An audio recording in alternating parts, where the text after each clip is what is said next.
Well, this installment is going to show us that if this combine will actually cut wheat. It's about the 2nd of July and the wheat is definitely ready.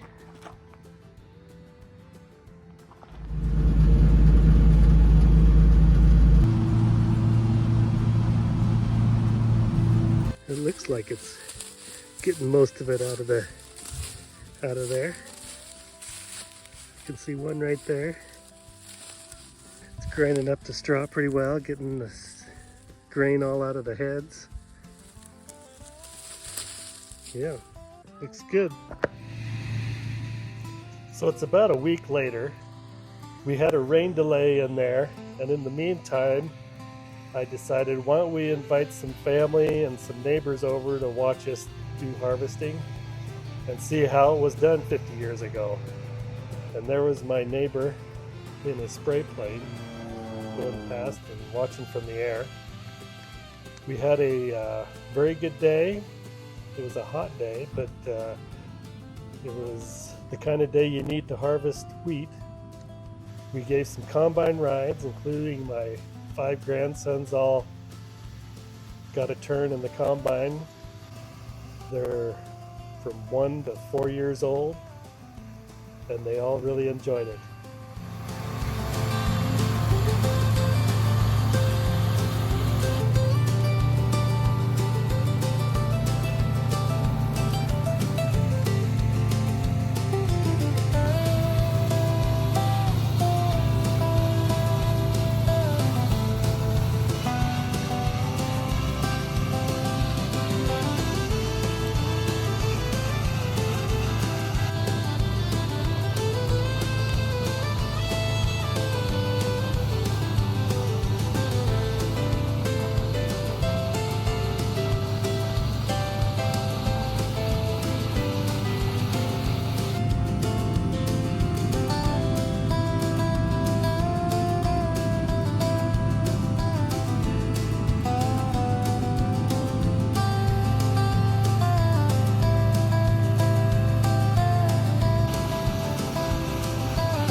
sure had a great day. The weather was perfect for harvesting wheat, and people really seemed to enjoy watching how wheat was harvested 50 years ago. So if you like this content, keep watching me on my YouTube channel, Pop's Antique Tractors, and we'll see you down the road.